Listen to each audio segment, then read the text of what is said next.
Breaking doesn't always sound like sirens. Sometimes it sounds like silence.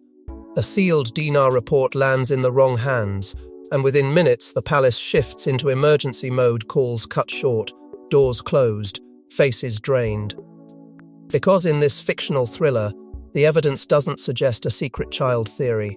It confirms it. And once confirmation exists, there's only one question left. Who knew?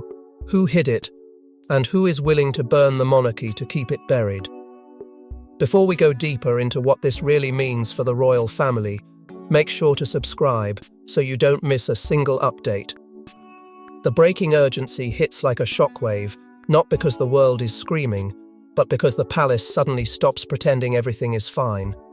In this story, the leak arrives before anyone can control the framing, before the comforting words are drafted, before the legal language is polished, before the friendly voices are briefed on what to say.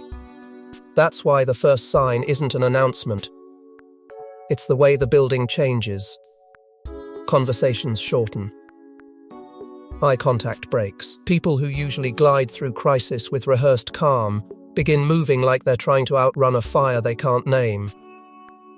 Because dinar in this fictional setup is an irrefutable trigger-hard proof, not rumor. It doesn't care about etiquette. It doesn't respect titles. It doesn't respond to threats. You can bully a witness. You can drown a rumor in counter-rumors. You can smear a tabloid source. But a sealed report, with its cold clinical certainty, changes the rules. It turns speculation into a solid object, something you can't simply wave away without the public sensing the lie. And inside the palace, sensing matters almost as much as truth, because sensing becomes belief, and belief becomes legacy. That's why the scramble begins immediately inside palace communications and legal teams, not a chaotic scramble, an efficient one. The kind that proves they've trained for this. Phones are taken to quieter corners. Messages are relayed in coded phrases. Names are avoided. The goal isn't to understand what the report means emotionally. The goal is to understand what it means politically.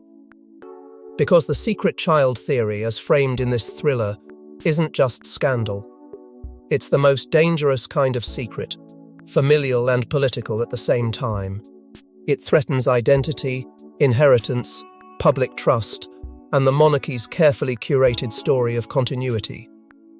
And as the first wave of panic settles into calculation, something even darker begins to surface, foreshadowing that Diana's truth was never just emotional. It was strategic. In this story, the palace doesn't fear her memory because it's tragic. It fears her memory because it's effective. Because if this confirmation exists, then the theory was not random noise.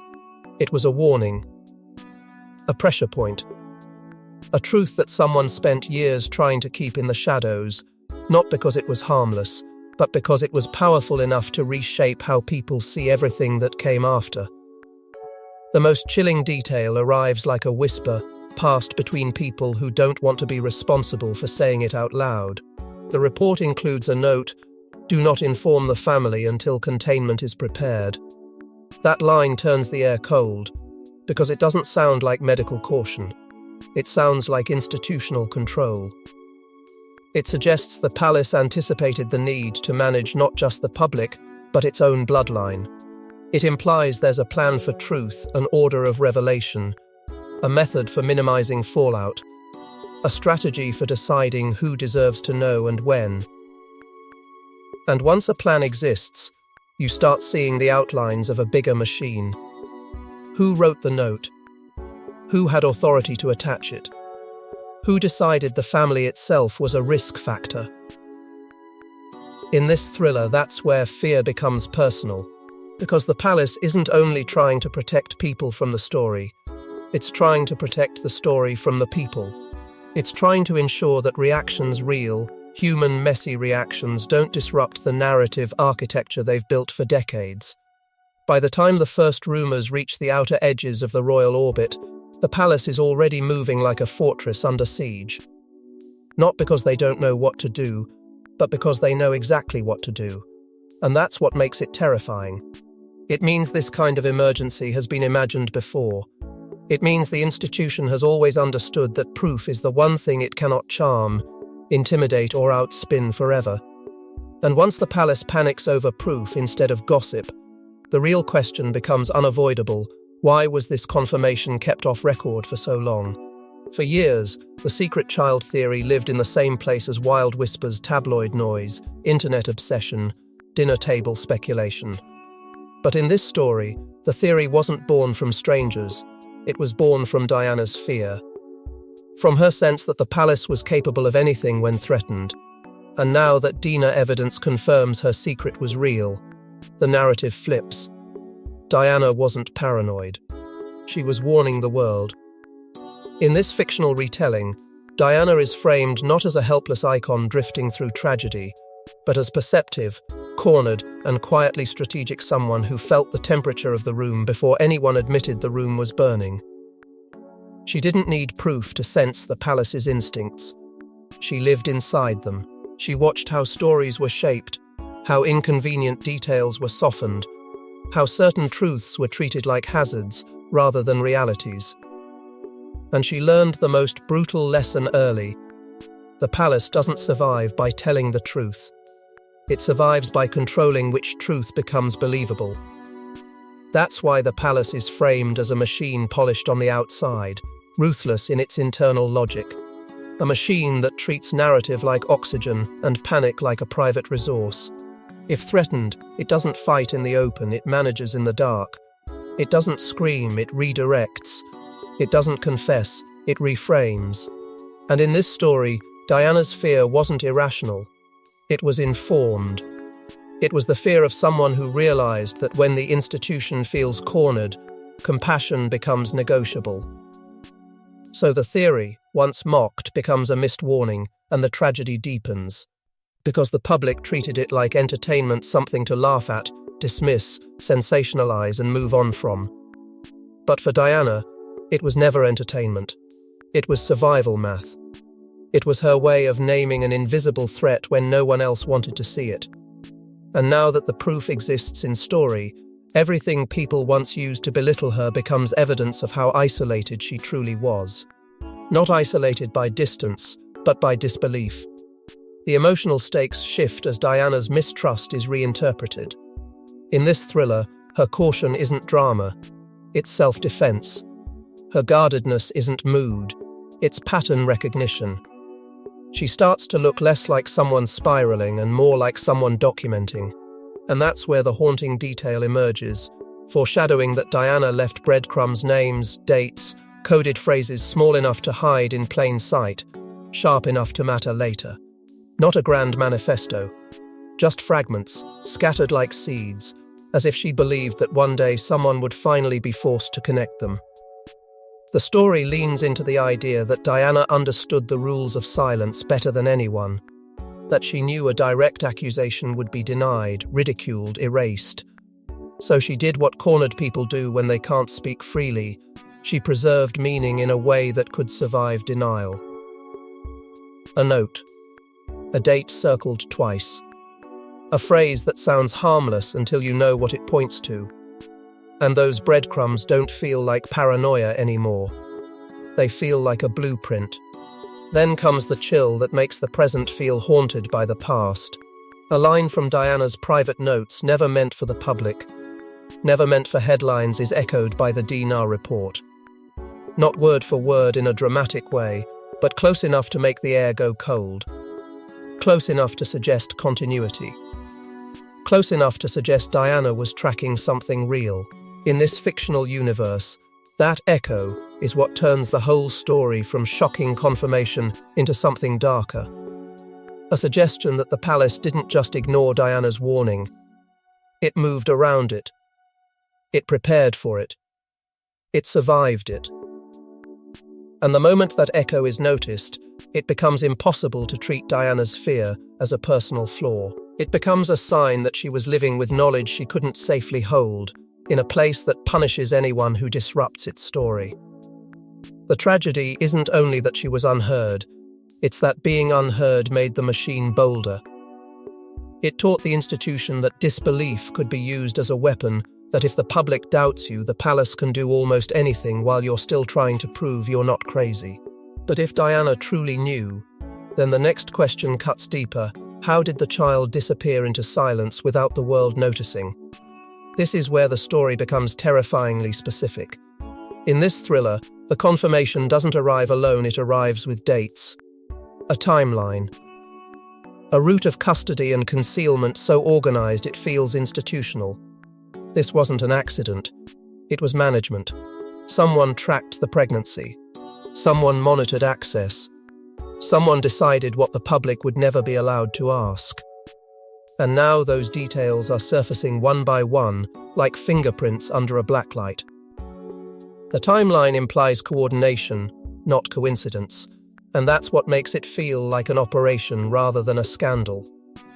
In this fictional storyline, it isn't one person acting impulsively. It's a sequence of decisions made by multiple hands, each hand doing one small part that looks harmless alone, but becomes terrifying when assembled into a full picture. Appointments disguised as routine, travel explained as private, staff rotations that suddenly make sense only after the fact. The story doesn't need to shout conspiracy, it whispers procedure. And procedure is often the most convincing form of control. Medical discretion gets reframed as narrative control. In a normal family, discretion protects dignity. In this palace thriller, discretion becomes a tool used to decide what the public is allowed to know and what the public is trained not to question. A carefully placed phrase appears again and again, handled internally. It sounds responsible. It sounds proper. But in this context, it becomes a euphemism for erasure, not violence in the cinematic sense, something colder. Paperwork, placement, silence. A life redirected without asking for consent. The child's early life is positioned as carefully hidden, carefully placed, which is the most chilling part because it suggests planning beyond the immediate crisis. It implies foresight. Someone didn't just put out a fire, they built a fireproof room. The details hint at a system that knows how to relocate attention, how to dilute curiosity, how to make absence feel ordinary. And when the timeline surfaces, it doesn't read like chaos, it reads like choreography. That's where the role of handlers becomes central. Courtiers, doctors, security and unseen government operating within the institution. People who aren't elected and aren't titled in public, but who move reality behind closed doors. Their strength isn't cruelty, it's coordination. They know which records can be sealed, which doors can be locked, which staff can be reassigned, which story can be offered as explanation. In this thriller, the handlers don't need to threaten the public, they only need to manage access, because access controls knowledge, and knowledge controls outrage. Foreshadowing tightens when the timeline suggests resistance. At least one person tried to resist and was removed quietly, efficiently, without spectacle. Not necessarily fired in a dramatic scene, but repositioned, sidelined, discredited, replaced. That's how the palace neutralizes friction. It doesn't argue with it. It outlasts it. And the implication is brutal. If someone inside tried to stop the concealment and vanished from the story, then the institution didn't just hide a child. It hid the conscience that protested. Then comes the cliffhanger detail that turns the timeline into a weapon. A signature on the timeline belongs to a figure still powerful, not a retired name, not a ghost from an old era, someone who still has access, still has influence, still has the ability to shape what happens next. In this fictional universe, that signature is the moment the audience realizes the past isn't past.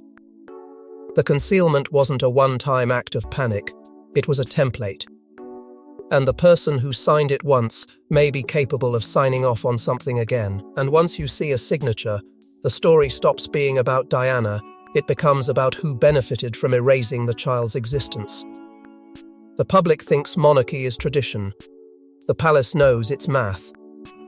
In this story, one confirmed child doesn't just change a family tree, it changes leverage. It changes narratives of legitimacy, inheritance, sympathy, and who the public believes deserves protection. That's why the palace's fear isn't emotional, it's structural. Because a secret child isn't simply a scandal, it's a destabilizer that can rewire loyalty, reshape history, and fracture the future.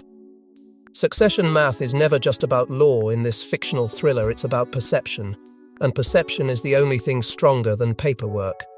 The palace understands that legitimacy doesn't only live in official lines, it lives in public confidence. It lives in the stories people repeat until they feel like truth.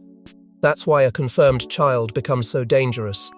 It's not just an addition to a tree, it's a question mark placed in the middle of a narrative the monarchy relies on to survive.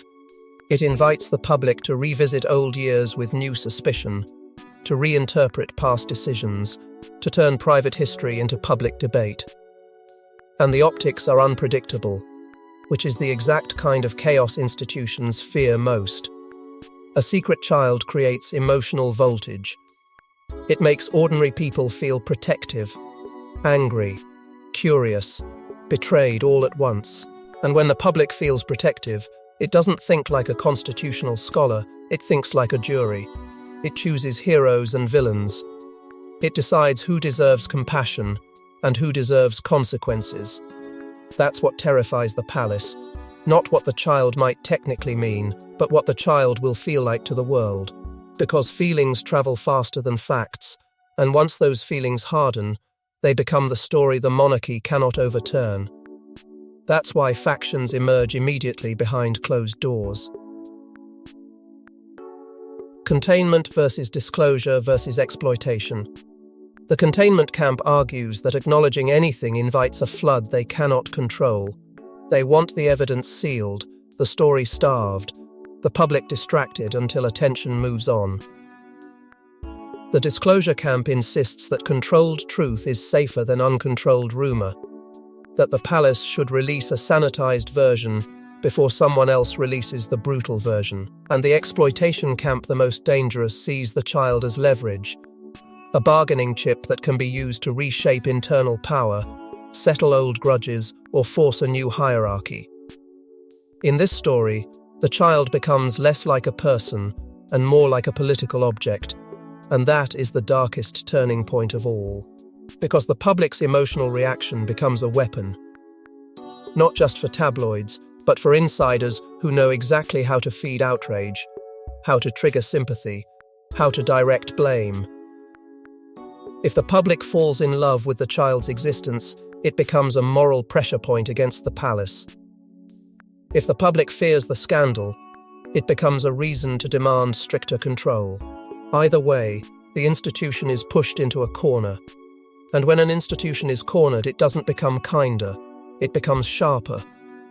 It begins to choose survival over sentiment, even if survival looks cruel. Foreshadowing creeps in when it becomes clear someone wants to use the child as a bargaining chip. Not a hypothetical someone, but a real voice in the room, someone who speaks in calm phrases and calls it strategy. Someone who treats human life like a variable in an equation. They talk about timing. They talk about optics. They talk about minimizing damage. And William, if he's in this version of the story, starts to realize the palace isn't only trying to protect itself from scandal, it's trying to protect itself from losing control of the future narrative. Because once the public knows the monarchy hid something this huge, the public begins to wonder what else it hides. And that question is the true destabilizer. That's where the conversation turns from panic to planning. A plan is discussed to control the reveal before someone else does. And the chilling part isn't that the palace wants control that's expected. The chilling part is how prepared they are, how quickly the machinery shifts into crisis choreography, as if they've rehearsed this scenario in some private corner of institutional memory. They talk about choosing a moment when the child can be framed safely, when the palace can appear compassionate without appearing guilty, when the monarchy can own the truth without truly surrendering to it. It's a tightrope act, and everyone knows one wrong step will create a fall that echoes for generations. But the evidence doesn't sit still. It moves through hands, through devices, through channels that can't be fully monitored. And that's why fear returns like a wave. Because a controlled reveal is only possible if the palace is the only one holding the proof. In this thriller, it isn't. The Dina has already escaped the cage. But the palace can't control a reveal when the evidence is already moving, because the Dina didn't leak by accident. A Dina report doesn't walk itself into the spotlight. In this story, an insider chooses the moment and pulls the trigger. Not for drama, for leverage. And the most chilling part is that they aren't trying to expose the truth for morality. They're trying to force a deal, a reset, a payoff. Because a secret this big doesn't just ruin reputations, it creates power for the person holding the proof. The motive could be revenge, the slow burn kind that grows in palace shadows where people smile through humiliation and collect quiet anger like receipts. It could be money, because nothing sells like certainty, and nothing is more certain than a sealed report with clinical language.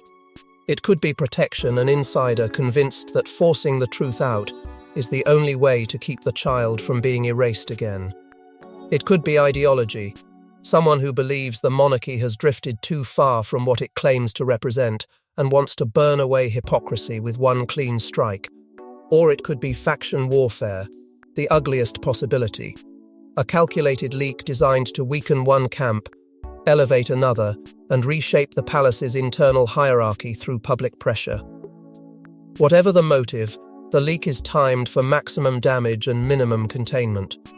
It lands at the precise moment when the palace is least able to absorb it quietly, when the public is already alert, when narratives are already unstable, when a single confirmation can become a permanent myth by morning. The insider doesn't need to control the whole story, they only need to ignite it. Once the fire is lit, the palace's own panic becomes fuel. Every denial sounds suspicious. Every silence looks guilty. Every attempt to clarify becomes proof that there's something to clarify. Inside the palace, the hunt begins without announcement. No dramatic press conference. No obvious security sweep. Just an atmosphere that changes like the walls themselves are listening harder. Trust collapses internally because everyone realizes the breach didn't come from outside. It came from within. Staff who once spoke freely begin measuring every word. Phones are held tighter. Meetings shrink. People who were friendly yesterday become careful today. Because in a fortress, the most dangerous enemy is the one who already has a key. And the insider doesn't leak a single document and vanish. They hint at additional evidence files, recordings, witness statements, pieces that can be released in waves to keep the palace reacting instead of controlling. The foreshadowing is brutal. This isn't a one-off exposure. It's part of a larger dossier, a prepared sequence designed to force decisions under pressure. The insider wants the institution to panic, because panic reveals priorities. Panic exposes who the palace will protect and who it will sacrifice. Panic shows the public what the monarchy truly values when its story is threatened. Then the message arrives, and it lands like a knife wrapped in history. You buried her once. You won't bury this twice. It isn't just a threat. It's a reminder. A moral accusation. A declaration that the palace's past decisions are about to be dragged into the present and judged under a brighter, harsher light. And the moment that line is read, the palace understands it isn't being challenged by a tabloid. It's being challenged by someone who knows where the bodies are buried figuratively or otherwise, and is willing to dig. When the palace loses control, it doesn't collapse, it rewrites the story. In this thriller, a containment plan ignites by dawn, soft denials, hard legal threats, friendly journalists suddenly hearing new versions of events. The goal isn't to prove the Dina false, it's to drown it in doubt. Because the palace doesn't need the public to forget, it only needs the public to hesitate. Competing narratives bloom overnight like defensive shields. Misread, fabricated, contaminated, unverified. Each word is chosen not to explain, but to slow belief. Doubt is the palace's most effective weapon, because doubt doesn't need proof, it only needs plausibility. If enough people hesitate, outrage cools. If outrage cools, attention shifts. If attention shifts, the institution survives. And survival is always the goal. Witness pressure follows, quiet and ruthless. Silence is enforced through loyalty and fear, through reminders of duty, through subtle consequences that don't need to be spoken aloud. The child at the center of this story is reframed as dangerous misinformation not because the palace cares about truth, but because truth unchecked could destabilize the crown. Allies fracture. People choose sides based on survival, because in palace warfare, neutrality is often punished more than loyalty. Meanwhile, a third force possibility flickers behind the scenes, someone benefiting from chaos, feeding the flames, ensuring the crisis doesn't resolve too neatly, because unresolved crises create leverage. And just when the palace thinks it has successfully flooded the story with doubt, the cliffhanger arrives. A second leak drops, confirming the first was only the opening shot. Another piece of evidence. Another detail too specific to dismiss. Another pressure point placed precisely where the monarchy is weakest: public trust. The palace realizes it isn't fighting a rumor anymore, it's fighting momentum. And momentum, once it turns against you, doesn't need certainty to destroy you. And once the palace realizes the leak is intentional, it does what it always does: it counterattacks, even if it breaks its own people. And when a second leak hits, the monarchy faces its worst possibility. This isn't scandal, it's unraveling. The most heartbreaking part isn't the palace panic, it's the human cost. In this story, the secret child didn't live as a fantasy. They lived as a compromise. Protected. Yes, but also erased. Safe. Maybe, but also denied a truth that belonged to them. And when the world begins to learn who they are, the question becomes brutal. Was silence a kindness or a theft? Because identity isn't a luxury, it's oxygen. And in this fictional thriller, the child's identity has been shaped by other people's fear, other people's calculations, other people's need for the monarchy to remain untouchable. Every choice made for their protection becomes a second kind of cage. A name that can't be spoken, a past that can't be acknowledged, a truth that must be swallowed before it can even be understood. The child grows up feeling the outline of something missing without being allowed to touch it, like living in a house where one door is always locked and everyone pretends it isn't there. That's where the emotional stakes cut deepest. Belonging versus safety versus exploitation. Belonging means being seen, being named, being allowed to exist openly. Safety means staying hidden, staying quiet, staying protected by secrecy that feels less like love and more like management. Exploitation waits on both sides, because once the world smells a secret, it doesn't approach gently, it devours. The child becomes a symbol before they can become a person. People project fantasies onto them, anger onto them, hope onto them.